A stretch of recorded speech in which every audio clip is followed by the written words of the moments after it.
Inventarios que siguen realmente muy bajos en la Florida. Continúan estos inventarios, aunque no en todas las zonas. Hay zonas que realmente se están recuperando. Eso es muy interesante porque esto puede cambiar el tema de precios dentro del estado de la Florida. Van a haber algunas zonas donde vamos a ver precios cayendo, van a haber algunas zonas donde van a seguir obstinadamente altos. Adicionalmente, vamos a analizar un poco de lo que tiene que ver con temas de seguro, cómo están funcionando los seguros en la Florida y la comparación con el resto de los Estados Unidos. Y por último, vamos a ver cómo está el tema de precios, cómo estuvo en el mes de abril, cuáles son las estadísticas y vamos a analizar siempre en detalle lo que está diciendo Miami Realtor Association respecto al mercado, cómo se está comportando el mercado y cómo es esa comparación del mercado hace un año. Como siempre, este podcast lo traemos con total y completa transparencia. Lo que queremos entregarte a ti es información gratuita para que tú puedas tener el superpoder de estar informado de manera honesta, de manera real, de manera transparente,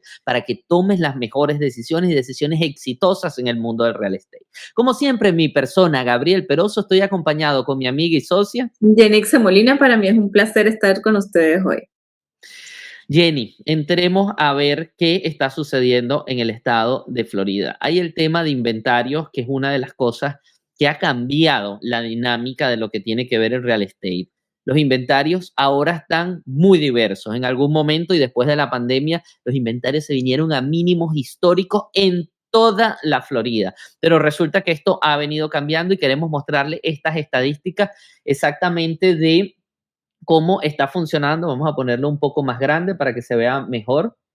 Efectivamente, la gráfica lo que nos está mostrando es cómo varían los inventarios. Tenemos un mercado como el de Clewiston o Panama City, donde tenemos inventario, vamos a verlo aquí en detalle, donde el inventario llegó a un 134% más de lo que teníamos antes de la pandemia. Incluso Punta Gorda en Florida, Lakeland, Winter Haven están 33% más. Sin embargo, si vemos la parte baja de la tabla, estamos viendo como Key West, Okeechobee, lo que tiene que ver Fort Lauderdale, Tallahassee, están en niveles muy, muy bajos. Miami está en niveles muy, muy bajos de inventario respecto a antes de la pandemia. Estos son números realmente interesantes que demuestran, aquí estamos viendo cambio a 5 años, a 4 años, a 3, a 2 y a 1. ¿Cómo estamos viendo que aunque los inventarios están muchísimo mejor que antes del pico, es mejorado muchísimo que después del pico, perdón, en niveles increíblemente altos, 457%, 224, 312. Analicemos mercados como Miami, 188% más de lo que teníamos durante el pico, Naples en 289, Vero Beach 318.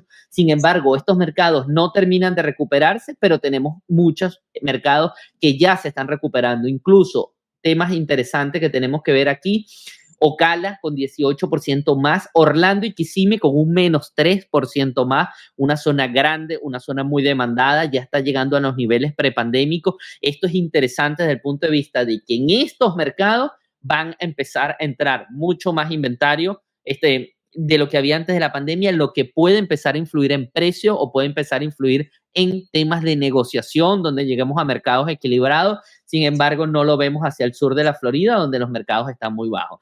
Jenny, es increíble cómo este tema de inventario, que hasta hace unos 4 o 5 meses estábamos totalmente en números rojos, está recuperándose rápidamente. ¿Qué crees tú que va a estar pasando? ¿Tienes algo más que agregar en este tema? Sí, mira, en mi opinión personal, realmente creo que eso es beneficio para todos los compradores, no en todas las zonas, pero vemos como el mercado de lo que es de la Florida está cambiando. Lo hemos dicho siempre, tienes que estar al lado de un experto que conozca el área, porque no es lo mismo comprar en Miami que en Orlando.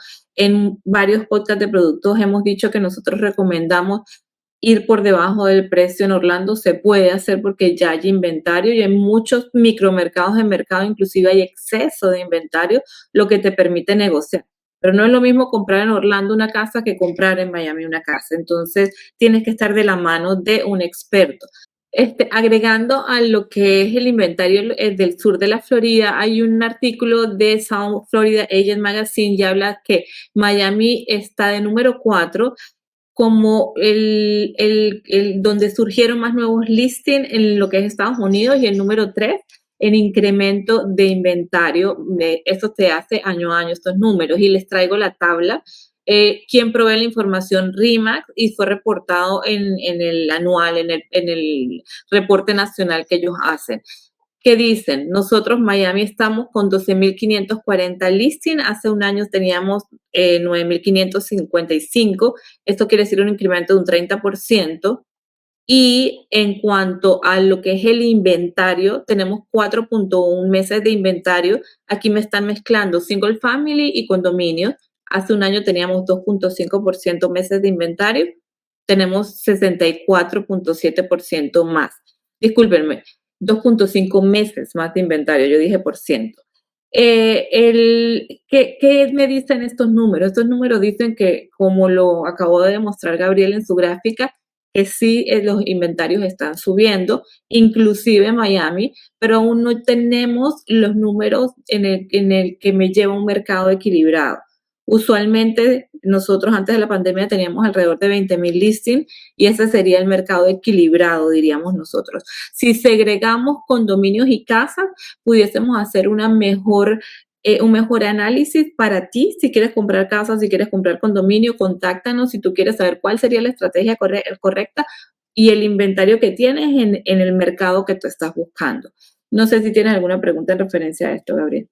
No, efectivamente vemos inventarios bastante distintos. Es importante estar preparado y saber cómo manejar esos inventarios. En algunas zonas el inventario puede ser un factor de negociación, en otras zonas el inventario puede ser un factor de plusvalía. O sea, hay zonas que si tú encuentras una propiedad a buen precio y los inventarios están bajos y es una zona donde hay poco desarrollo, puede ser una oportunidad de comprar esa unidad de vivienda y saber que va a ganar plusvalía porque el inventario se va a mantener bajo porque ya están zonas totalmente desarrolladas. Como poner un ejemplo, Doral. Doral es una zona que históricamente ha sido de alto valor, pero en este momento es mucho más alto valor. ¿Por qué? Porque es una zona, primero, muy codiciada, pero los inventarios son muy reducidos y no hay posibilidad de que esos inventarios incrementen porque ya no existen zonas para desarrollar o son muy, muy pocas. Entonces, ese tipo de manejo de inventarios donde tú debes estar de la mano de alguien que conozca el mercado y ese conocimiento de mercado lo maneje a tu favor para que puedas lograr una decisión importante y bien hecha y con éxito en materia de real estate.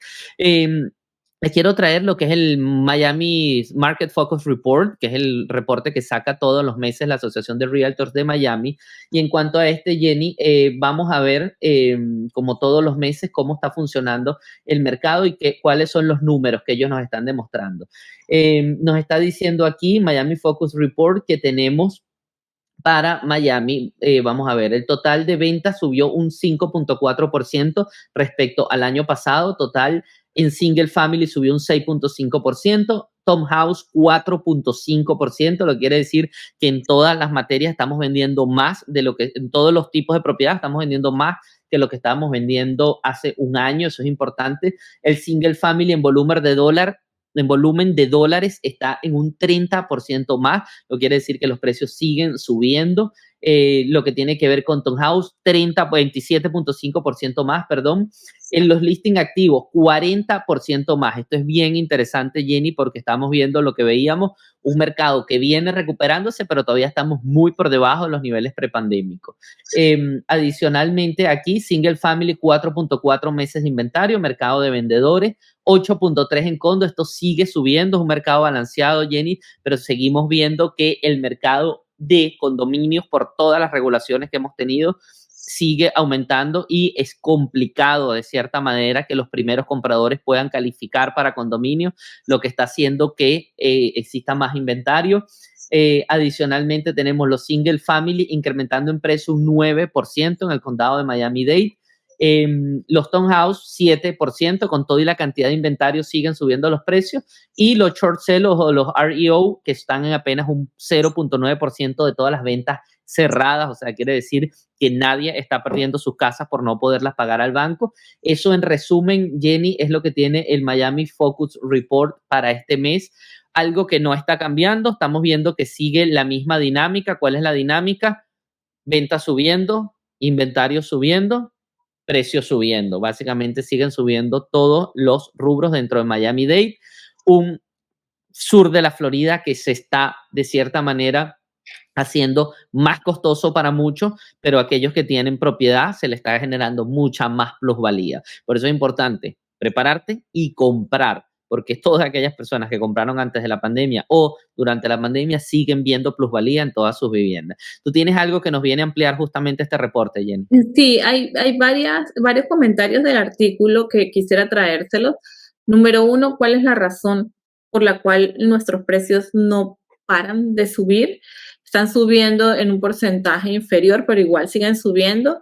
Y aquí lo mencionan, simplemente nosotros tenemos una gran cantidad de compradores en efectivo y una migración masiva de riqueza, personas viniendo de Sudamérica, de todas partes del mundo, sinceramente, y de Estados Unidos en general. Esta es la razón por la cual lo que es el sur de la Florida y en especial Miami no para de incrementar el precio. Las transacciones de propiedades por encima de $1 millón aumentaron en un 29.4%. Realmente es bastante el incremento de año a año en este tipo de transacciones y Miami ocupó el primer lugar en Estados Unidos en crecimiento de precios en propiedades de lujo. Eso también es importante mencionarlo, todo lo que es propiedad de lujo. Se esperaba que, de hecho, que hubo unos meses que bajó de precio, pero está repuntando hoy en día y está subiendo el precio. El promedio histórico mensual de inventario existente en Miami-Dade es 20.302 y tenemos de inventario 13.094. Básicamente todavía estamos bastante cortos en inventario, ha ido aumentando, pero seguimos cortos. La oferta mensual de inventario para casas o viviendas unifamiliares es 4.4 meses. Estamos en mercado de vendedores. Y para condominios es 8.3 meses. Dice el artículo que es un mercado equilibrado, pero en mi entender yo diría que es un mercado de compradores porque realmente en condominios existen muchísimas unidades disponibles y vemos en muchos de ellos que ya están disminuyendo los precios. Realmente los vendedores de condominios están cediendo muchísimas peticiones de los compradores. Adicionalmente, los precios medios de la vivienda, en lo que es en el sur de la Florida, lo que unifamiliares están en $654,000, aumentaron 9%. Y este número siempre, en este artículo siempre me llama la atención. Tenemos 149 meses en el que el precio de los single family home no baja. Los single family home en Miami no han parado de subir durante 12 años consecutivos. Y este es un número muy importante. Yo en particular creo que hay muchos factores que influyen a esto. Número uno, en la crisis de los condominios hace que las personas, en los condominios son una oportunidad, pero muchas personas miran las casas porque no te quieres meter en este huracán que existe ahora en los condominios y en los precios y en las regulaciones y miran a las casas. Y esa demanda es la que crea esto, que año a año, durante muchos, 12.4 años, siga incremento de precios en propiedades single family en el sur de la Florida. Y por último, el porcentaje medio del precio de lista, esto es recorte de precio. Fíjate, en casas unifamiliares, por decir, en la lista en 100,000, se venden 96.700. Realmente el recorte del precio de lista es bastante bajo y en condominios es 95.2, es decir, lo vendo en 95.200. Los recortes de precio son bastante bajos lo que es en Miami. Y las ventas en efectivo, como les estaba diciendo al principio del artículo, son 43.9%. Es la cifra más alta a nivel nacional. Es bastante lo que se vende en efectivo. Cuando venimos a ver, dice, las ventas en efectivo representan el 40.3% de las ventas cerradas en Miami en abril del 2024 en comparación con el 37.9% del 2023. Es bastante elevado. Y en condominios estamos en un 52.4%. El número que les mencioné aquí arriba eran single family y ahora condominios.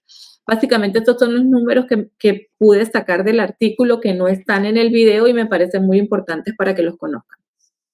Sí, ahí tenemos un poco las razones de lo que está sucediendo en el video.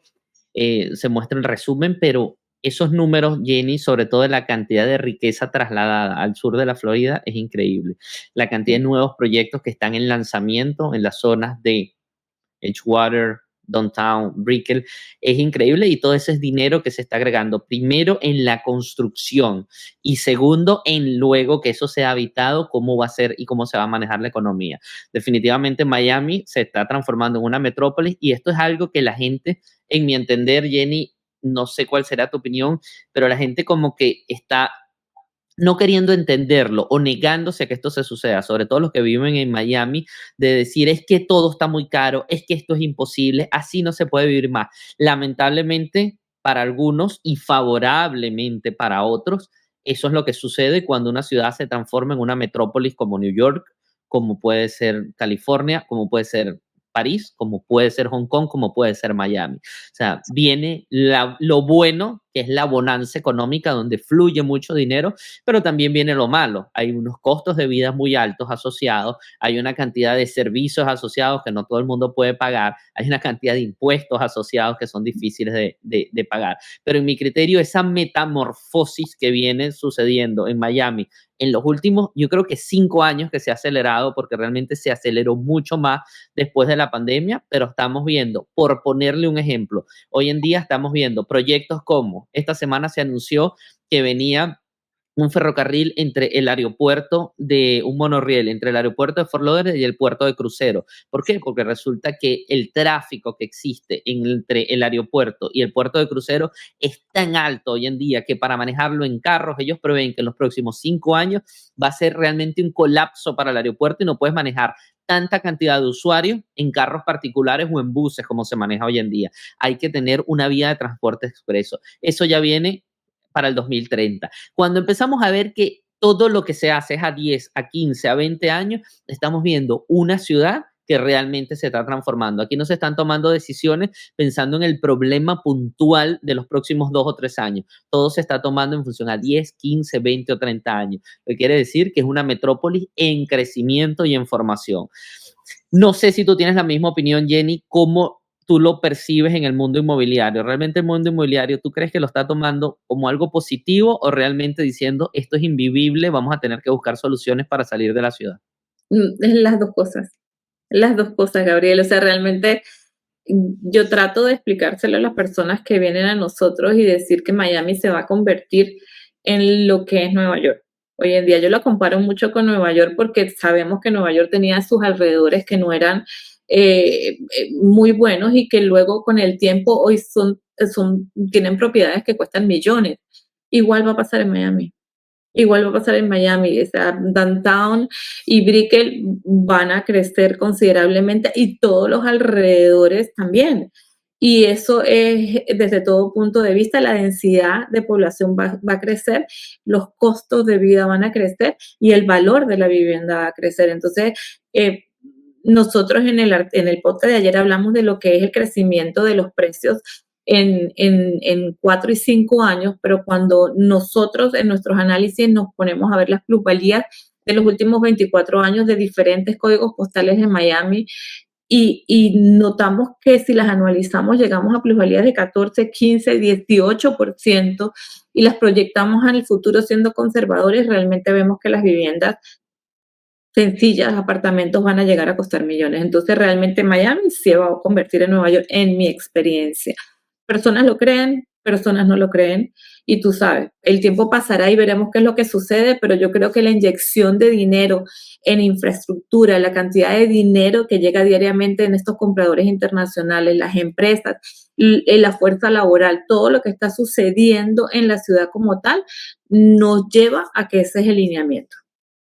Sí, efectivamente. Y incluso Jenny, leyendo de tantas lecturas que uno le cae en las manos, el único factor que ha frenado a Miami o sur de la Florida, veamos de West Palm Beach hacia abajo, para que muchas más familias americanas se muden a esta zona es la educación. O sea, es increíble porque lamentablemente a nivel educativo, hablemos de colegios privados o universidades de renombre, aún el sur de la Florida no está a nivel, por poner un ejemplo, de Massachusetts o de Washington, D.C. o de California, y eso es el próximo paso. Ya las grandes universidades están tratando de traer núcleos al sur de la Florida, muchos profesores están tratando de que esto se genere para ellos también poder migrar, porque son profesores que de cierta manera están atados a núcleos educativos, igual los colegios privados están tratando de traer núcleos al sur de la Florida y traer migración justamente de profesores que vengan del norte, pero un poco ligado a la posibilidad de que muchas más familias puedan emigrar pensando en que tienen una educación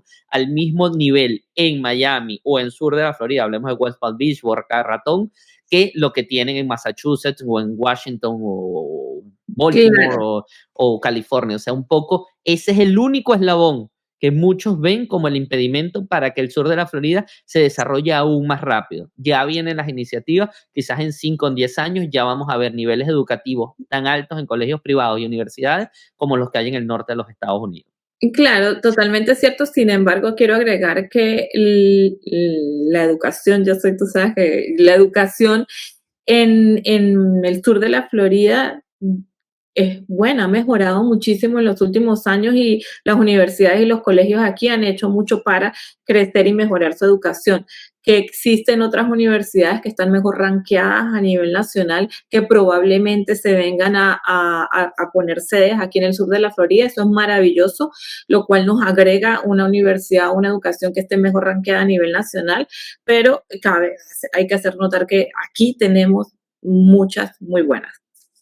Sí, existe mucho muy bueno, pero no es un Ivy League. O sea, cuando digo esto es porque está siendo el impedimento para que familias americanas, donde hay tradición de 3 generaciones en Yale, 3 generaciones en Harvard, puedan decir me mudo al sur de la Florida. Muchos de los que se están mudando ya son o jóvenes ya formados o parejas ya mayores que ya los hijos no están en el nido, no están en el hogar. Y eso es lo que vemos, por lo menos en West Palm Beach, muchas personas retiradas o personas que ya no tienen los hijos en casa, o muchachos jóvenes que ya se formaron en universidades, digamos, del top 10 de los Estados Unidos y están viniendo al sur de la Florida a incorporarse a empresas que están aquí. Pero esa familia media con hijos pequeños es uno de los pocos impedimentos que tiene, que lo vamos a ver influenciando mucho lo que tiene que ver el single family home, Jenny. O sea, el single family home está muy influenciado por estas familias que tienen, son núcleos donde necesitan single family porque tienen niños pequeños o niños en edad escolar. Por último, quiero ver lo que tiene que ver con temas de seguro,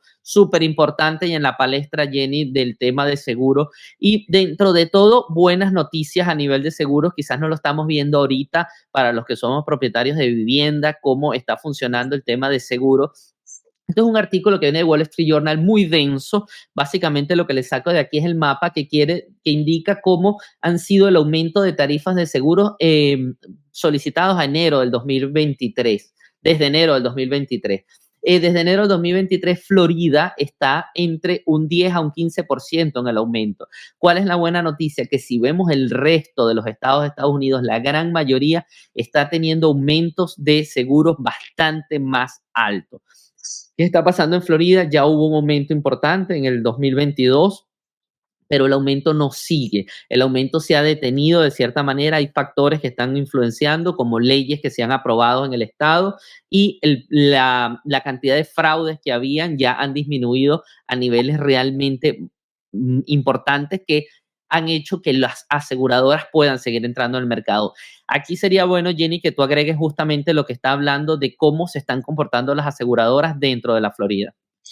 Sí, este es un artículo de Florida Realtors que habla de las aseguradoras en el sur de la Florida y dice 10 empresas presentaron un aumento de 0% en el 2024 y 9 empresas solicitaron una tasa reducida en el 2024. Es decir, que esta gráfica que tú acabas de mencionar que muestra el 2023 probablemente nos muestra a nosotros con descenso en el valor de la prima del seguro, lo cual pues para mí realmente es bastante conveniente para todos los compradores después de la alza que tuvimos en el 2022, que fue bastante grande.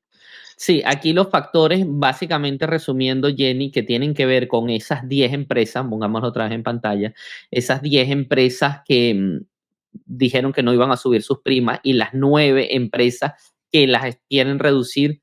¿Qué ha sucedido? Han sucedido 2 grandes factores. Factor número 1, el fraude. El fraude fue controlado con una medida tan sencilla de la legislatura como decir, si tú crees que tienes un daño en tu hogar que debes pagarlo el seguro, tienes que pagar tú el abogado, ir contra la empresa de seguro y si el abogado gana, igual lo tienes que pagar tú. O sea, siempre tienes que pagar tú el abogado. Eso hizo, antes tenía que pagarlo la aseguradora. Eso hizo que la gente ya no cometiera el fraude, porque básicamente antes era el abogado contra la empresa de seguros y el abogado se ponía de acuerdo con los tasadores, con los inspectores, etcétera, y se cometía el fraude. El fraude se redujo a niveles muy, muy bajos, lo que está haciendo que las primas bajen porque ya no hay la cantidad de pagos que no eran debidos dentro de esto. Y el segundo gran cambio que hubo es lo que tiene que ver con la cantidad de nuevas regulaciones que ya se han ido impuesto en cuanto a la calidad de la vivienda para huracanes,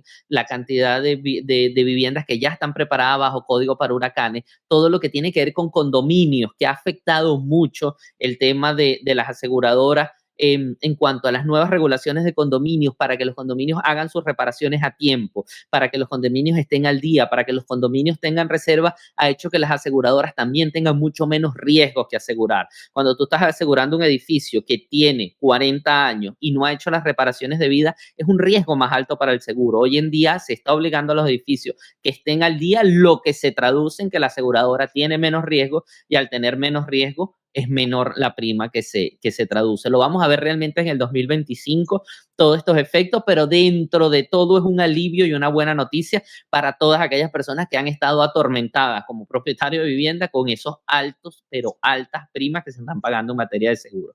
Por último, Jenny, sé que tenemos absorción, pasemos a absorción y veamos cómo está el mercado estadístico para nosotros en Miami-Dade y Broward. Bueno, Gaby, mira, en cuanto a absorción, estamos prácticamente igual a la semana pasada. En condominios y single family tuvo incrementos de menos del 1%, quiere decir que estamos básicamente igual. Lo que tenemos en inventario, en el caso de condos, se consume el 56.67% en 4 semanas, y en single family home me consumo 79.51% en 4 semanas. Absorción es básicamente la aceleración, como me lo acaba de decir Gabriel hace poco, es la aceleración del mercado. Para explicarlo en palabras sencillas, es que tan rápido yo voy a consumir lo que está en inventario. Y estamos igual, Gabriel, no hay ningún cambio, es consecuencia de que las tasas de interés tampoco han cambiado mucho y los inventarios han incrementado, pero pues sabemos que no han incrementado lo suficiente como para hacer que esta aceleración se mueva. Sí, efectivamente estamos entrando en verano, ya están llegando las vacaciones escolares, entra toda una nueva dinámica de ya del mediado del año. Vamos a ver qué sigue sucediendo, Jenny.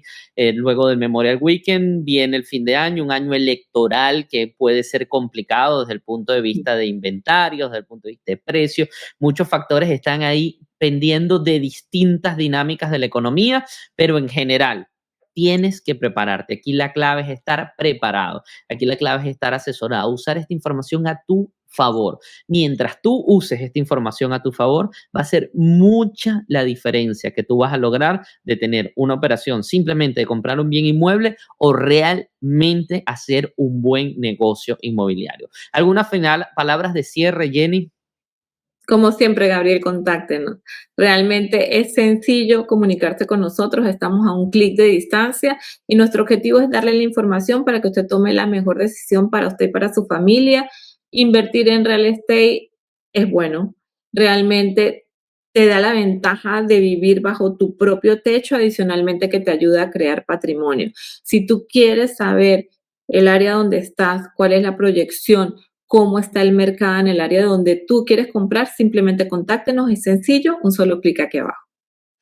Es así, muchísimas gracias a todos los que nos ven. No dejes de darle like a este video que ayuda a que se difunda. Compártelo con alguien que sepa que está en el proceso, o aquel primo, hermano, tío que te está diciendo esto van a caer los precios, es una burbuja, está dramático. Dale información de calidad, dale información transparente para que esa misma persona pueda él tomar esta información y poder transformarla en una mejor asesoría de calle para ti. Por último, si quieres no perderte nada, suscríbete a nuestro canal donde tenemos actualización semanal de lo que tiene que ver con el mercado, de tasas de interés, los precios, los inventarios, la Florida, nuestro podcast financiero y por supuesto oportunidades y productos. Todos los links de contacto están debajo de este video y puedes hacer nuestro curso gratuito o simplemente comunicarte por cualquiera de nuestros canales. Muchísimas gracias a todos los que nos ven. ¿Dónde vivir en Miami Real Estate? Transparencia total.